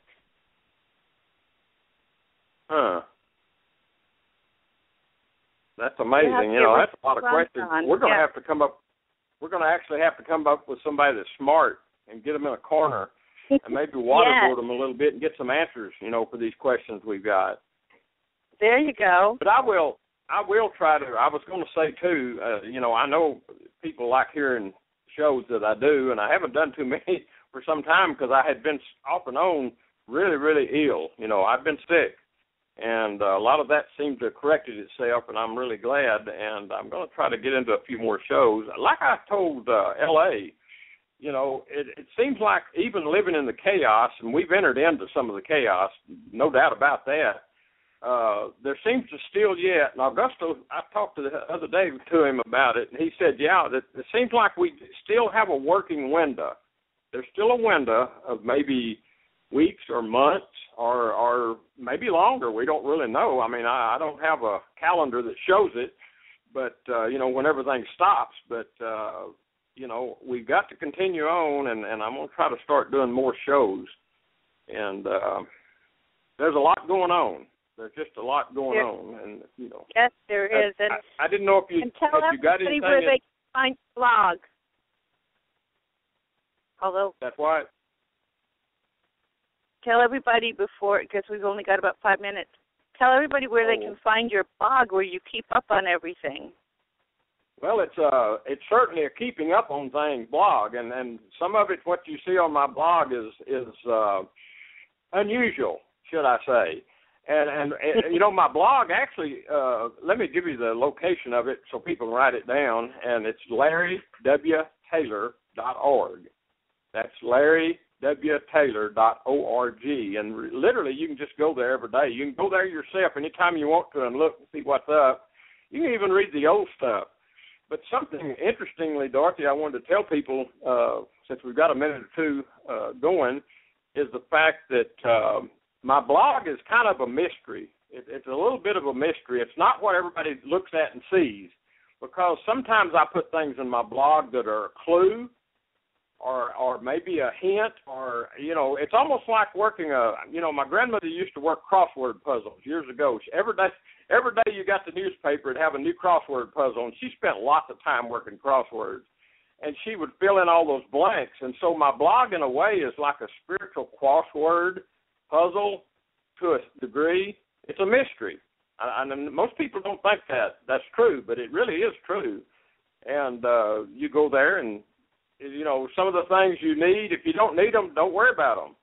But the ones you want to read and look at and the data keep for yourself, go ahead. But it is a very unusual thing, but it's LarryWTaylor.org, O-R-G. And you can just go there. And, of course, I've still got the old Yahoo group. It's a private group. I had to do that because I had so much demonic attack coming against me that I couldn't keep it public anymore. I mean, masses and massive attacks. Yahoo's, they don't protect you very well anyway, and a lot of times I wasn't politically Yahoo either. So, but it is still there. It's going, and the only way you can get onto it is to email me and ask me to send you an invitation to join it. And if I send you an invitation, you can join it if you've got a connected Yahoo account, I think is the way they do it. It's really restricted now. You know, some of the Obama folks took over Yahoo, and it doesn't operate like it used to years ago. So things are changing. They sure are. I just hope we have enough time to get the rest of the harvest in. Well, I'm in the same way myself, and interestingly, I was talking just before this last conference to Augusto Perez. You know, he just finished the conference on the Swanee River, and I haven't heard how that went, but I'm sure it was incredible. But he was saying also that you know, he felt like there was a window and we needed to work, you know, while we could. And so we're all, you know, you're doing your part. Dorothy, if I don't have time to tell you, I really appreciate what you do. You help me in producing and helping with this radio show, even though I haven't done them every week. I think the ones that we have done it's really given the people some of the things they wanted to hear or needed to hear, maybe both, you know, and that's part of it. And I want to thank you, you know, for, you know, helping me to do that. And by the way, was that song that you played at the break, as in the days of Noah, was that the name of it? Yes. Oh, I just thought you got a kick out of that one. Yeah, I heard that. It got my attention. Would you start using that in my break, the top of the hour break every time? I like that one. Sure. Well, we've only got about 59 seconds it says left. Anything you want to add, Dorothy? I mean, here you got a platform for a minute. No, I just appreciate you guys, my host, everything you bring forth. I love working with you guys. And Augusto's show tomorrow night is going to be on that conference. He's hoping to get some feedback from people who attended, so we'll see how that goes. Oh, good. I need to put that on my blog tomorrow tomorrow night. That'll be really, really good. Well, listen, Dorothy, I certainly appreciate all the work you've done, and let's continue to do it long as we can. And we'll keep reaching for the harvest, and I'll be doing my. There's a word in the Bible that talks about God doing His strange work. Larry's work's a little bit strange too if you really look at it or listen to it very long. But listen, guys, I love all y'all. I appreciate you, and shalom, my friends. Shalom, my friend.